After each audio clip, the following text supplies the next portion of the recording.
جی دوستو، السلام علیکم۔ خیر سے یونائٹڈ نیشنز جنرل اسمبلی کا فلسطین پہ سیشن ہو گیا۔ بڑی زبردست تقریریں ہوئیں۔ حاصل وصول کیا ہوا؟ افسوس تو یہ ہوا کہ کوئی قرارداد بھی منظور نہیں ہو سکی۔ تو اس سے آپ اندازہ لگا سکتے ہیں کہ دنیا کہاں کھڑی ہے، اور خاص طور پر مسلمان دنیا کہاں کھڑی ہے۔ بہت سی جوشیلی تقریریں ہوئیں، ہمارے وزیر خارجہ نے بھی تقریر کی، ٹرکش کے وزیر خارجہ نے بھی، اور باقی لوگوں نے بھی، لیکن قرارداد کوئی منظور نہیں۔ لیکن اب سیکیورٹی کونسل کا شاید کوئی اجلاس ہو رہا ہے، اس میں یہ غور کرنے کے لیے کہ جو غزہ اسٹرپ میں غزہ کی جو پٹی ہے وہاں پہ جو تباہی ہوئی ہے، اب کس طرح اس کو ریہیبلیٹیٹ کیا جائے، ریلیف اسسٹنس کس طرح پہنچائی جائے۔ تقریباً 70,000 کے قریب لوگ وہاں بے گھر ہو گئے ہیں، بہت ڈسٹرکشن ہوئی ہے، بہت تباہی ہوئی ہے۔ اور مین وائل اگر ہم دیکھیں تو نیکسٹ کیا، آگے کیا ہوگا؟ جہاں تک میری اپنی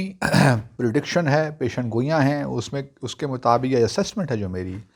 مجھے تو نہیں لگتا کہ کوئی صورتحال کوئی بدل جائے گی۔ جس طرح میں نے پہلے بھی کہا کہ اسرائیل حماس کو پوری طرح ختم بھی نہیں کرنا چاہتا، کیونکہ وہ چاہتا ہے کہ حماس رہے۔ حماس کے رہنے سے فلسطین کے اندر اختلافات ہیں، پھر ایران اور سعودی عرب دنیا کے درمیان تعلقات کی نوعیت ہے۔ تو اور اس طرح اسی بہانے اسرائیل کو جو اس کے اپنے طویل المدتی جو اس کے اہداف ہیں وہ آہستہ آہستہ وہ حاصل کر رہا ہے۔ اور اس وقت بھی اگر آپ دیکھیے تو جو صورتحال ہے، انیکسیشن جاری ہے، سیٹلمنٹس جاری ہیں، تو کوئی صورتحال نہیں ہے۔ اوریجنلی فارمولاز کیا بن رہے تھے ناظرین، تھوڑا اس سے بھی میں آپ کو بتا دوں کہ 1967 میں اسرائیل نے تمام یہ جو علاقے ہیں، مغربی کنارہ، غزہ پٹی، جو مشرقی یروشلم ہے، ان سب پہ قبضہ کر لیا، گولان ہائٹس، اور اب یہ سارے علاقے اس کے قبضے ہی میں ہیں۔ فاسٹ فارورڈ 2002 میں عرب لیگ نے ایک فارمولا تیار کیا تھا، جو کہ کنگ عبداللہ، جو سعودی عرب کے کنگ عبداللہ تھے، انہوں نے پیش کیا تھا کہ اگر اسرائیل جو ہے غزہ کی پٹی، مغربی کنارہ، مشرقی یروشلم کو فلسطین کا دارالحکومت مان لے، تو پھر ہم اسرائیل کو تسلیم کر لیں گے اور ہمارے تعلقات اسرائیل کے ساتھ نارمل ہو جائیں گے۔ لیکن بہرحال وہ عرب لیگ جو پلان جسے کہتے ہیں پیس پلان، وہ اڈاپٹ ہوتا رہا، 2002 میں ہوا، اس کے بعد بھی ہوا، بلکہ 2017 تک بھی ہوتا رہا۔ لیکن پھر پریزیڈنٹ ٹرمپ آ گئے، جیسے ہم جانتے ہیں، اور پھر پریزیڈنٹ ٹرمپ نے شاید جنوری 2020 میں ایک فارمولا پیش کیا کہ جو سیٹلمنٹس ہیں مغربی کنارے میں، تقریباً 4 لاکھ کے قریب یہودی وہاں بستے ہیں، تو اسرائیل جو ہے وہاں پہ اپنی ساورنٹی برقرار رکھے گا۔ اسی طرح جو ہے ایسٹ جروسلم یا پورا جروسلم جو ہے، یروشلم، وہ اسرائیل کا ہی دارالحکومت رہے گا۔ اور فلسطین کے لیے ہم ایک چھوٹا سا، یروشلم کے باہر ایک چھوٹا سا سبرب ہے، مجھے اس کا نام سب بھول گیا، وہ ہم فلسطین کا دارالحکومت بنا دیں گے۔ اور اس طرح غزہ پٹی اور ویسٹ بینک کا جو علاقہ ہے، جو کہ یہودی یہاں پہ سیٹل نہیں ہیں، وہ پھر فلسطین کی حکومت ہوگی۔ اب اس میں بھی دیکھیے کہ غزہ پٹی اور ویسٹ بینک کے درمیان بھی فاصلہ ہے، کوئی ڈائریکٹ زمین کانٹیگوس نہیں ہے۔ جو نیروسٹ پوائنٹ ہے وہ تقریباً 40 سے 45 کلومیٹر کا فاصلہ ہے۔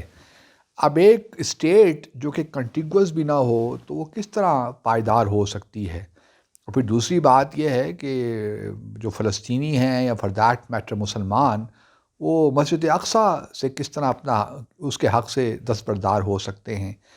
لیکن اسرائیل چونکہ اس وقت اپنے آپ کو ایک طاقتور سمجھ رہا، اور پھر طاقتور بھی کیا، یو ایس کی پوری سپورٹ اس کو حاصل ہے، تو اس وجہ سے اسرائیل کوئی بات ماننے کو تیار نہیں ہے۔ اور وہ نیو کونز جو ہیں یو ایس میں، یا ایونجیلیکلز جو ہیں، کیونکہ ان کے اور جو زائنسٹ ہیں، ان کے جو ہیں تقریباً آبجیکٹیوز ملتے ہی جلتے ہیں، تو وہ نہیں چاہتے کہ کسی طور بھی کوئی سیٹلمنٹ ہو، اور یہ ساری چیزیں طاقت کے زور پہ ہی ہونی چاہیے، اور وہ کر بھی رہے ہیں اسی طرح۔ حماس دیکھیے جو ہے فلسطین کی جو اتھارٹی ہے صدر محمود عباس کی، وہ تو بالکل اب ایک لحاظ سے ختم ہو چکی ہے۔ بنیادی طور پہ ایشوز ہیں کیا، ایک تو دارالحکومت کا ایشو ہے، وہ میں نے آپ کو بتا دیا۔ دوسرا یہ جو ایک ایسی وائبل اسٹیٹ ہونی چاہیے، بارڈرز کیا ہوں گے، آیا یہ کنٹیگوس ہوگی یا کنٹیگوس نہیں ہوگی، یہ ایک بہت بڑا ایشو ہے اگر فلسطین کی ریاست بننی ہے۔ تیسرا بڑا ایشو جو ہے وہ یہ ہے کہ جو فلسطین کے مہاجرین ہیں جو پوری عرب دنیا میں ہیں، مڈل ایسٹ میں پھیلے ہوئے ہیں، وہ آیا ان کو واپس آنے کا حق ہوگا کہ نہیں ہوگا اسرائیل میں، کیونکہ بہت سے اس وقت تقریباً لگ بھگ 6 ملین فلسطینی رہ رہے ہیں، اور اسرائیل کہتا ہے کہ جی نہیں، اب ان کو تو واپس آنے کا حق نہیں ہوگا، کیونکہ اگر آپ دیکھیے فلسطین جو اس وقت تقریباً ویسٹ بینک میں، مغربی کنارے میں تقریباً 3 ملین کے قریب ہیں لوگ وہاں پہ، جس میں سے آپ کہہ لیجئے کہ 70-75% مسلمان ہیں۔ غزہ پٹی میں تقریباً 2 ملین کے قریب ہیں، جس میں تقریباً 98% کے قریب مسلمان ہیں۔ اسی طرح فلسطین میں بھی اس وقت 2 ملین کے قریب عربز یا مسلمان لوگ آباد ہیں، اور اگر 5 یا 6 ملین واپس آ جائیں تو پھر آپ دیکھ سکتے ہیں کہ اسرائیل میں یا اس علاقے میں، فلسطین میں، تو مسلمانوں کی تعداد بہت بڑھ جائے گی، بلکہ اسرائیل کے اندر تعداد بہت بڑھ جائے گی، کیونکہ اس وقت اگر 2 ملین فلسطینی یا عربز وہاں رہتے ہیں، ضروری نہیں ہے کہ سارے مسلمان ہوں، کرسچنز بھی ہو سکتے ہیں، لیکن مسلمانوں کی تعداد بہرحال زیادہ ہے۔ اگر 6 ملین کے قریب ہی اسرائیل واپس آ جائیں تو پھر تو اسرائیل جو کہ اس وقت تقریباً آپ یوں کہہ لیجئے کہ 7 ملین کے قریب ہیں، تو یہ فلسطینی مسلمان تو آبادی میں کہیں زیادہ ہو، اگر زیادہ نہ بھی ہوں تو کم از کم ان کے برابر یا قدرے تھوڑا کام ہوں گے، تو پوری جو اسرائیل کی جو جمہوریت ہے وہ پھر تو مسلمانوں کے ہاتھ میں، فلسطینیوں کے ہاتھ میں آ جائے گی۔ تو اسرائیلی یہ بھی نہیں چاہتے کہ جو لوگ ان علاقوں کو چھوڑ کے گئے ہیں، جو اس وقت جو کنعان کا علاقہ کہلاتا تھا کس زمانے میں، صدیوں پہلے،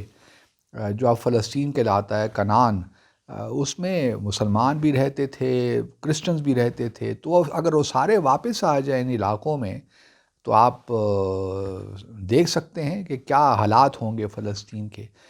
تو یہ معاملہ بہت پیچیدہ ہو گیا ہے، اور مجھے لگتا یہی ہے کہ ایونچولی اگر ہوگا کچھ فیصلہ تو پھر یہ جو مشرقی ہے، یہ جو یروشلم کا علاقہ ہے، خاص طور پہ جو مقدس علاقہ ہے جہاں پہ تینوں مذاہب کے وہ اپنا کلیم کرتے ہیں، تو اس علاقے کو کہیں نہ کہیں ایک بین الاقوامی پروٹیکشن میں دیا جانا پڑے گا، اس کو ایک انٹرنیشنل سٹی بنانا پڑے گا، تبھی کہیں جا کر معاملات ٹھیک ہوں گے، کیونکہ کوئی بھی نہ یہودی اور نہ کرسچنز اور نہ مسلمان تیار ہیں کہ پورا کا پورا اختیار کسی ایک مذہب کے لوگوں کو دے دیں۔ تو بہرحال دیکھتے ہیں، لیکن لگتا یہی ہے کہ بس اب یہ 4-5 سال کا گیپ ہے، ابھی تھوڑی بہت کوئی امداد ملے گی حماس کو، وہاں پہ ریہیبلیٹیشن ہو جائے گی، پھر 3-4 سال کے بعد آپ دیکھیں گے کچھ پھر ٹینشن ہو جائے گی، کیونکہ بہرحال ایران بھی نہیں چاہتا کہ اپنے یہاں انفلوئنس کم ہو، اور یہی معاملہ عربز کو تنگ کر رہا ہے کہ ایران کا انفلوئنس یہاں پہ بہت زیادہ ہے اور وہ اس کو نیگیٹیولی دیکھتے ہیں۔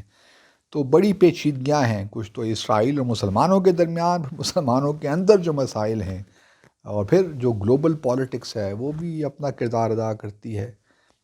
اس پہ ہم بات کرتے رہیں گے۔ آپ کا بہت شکریہ۔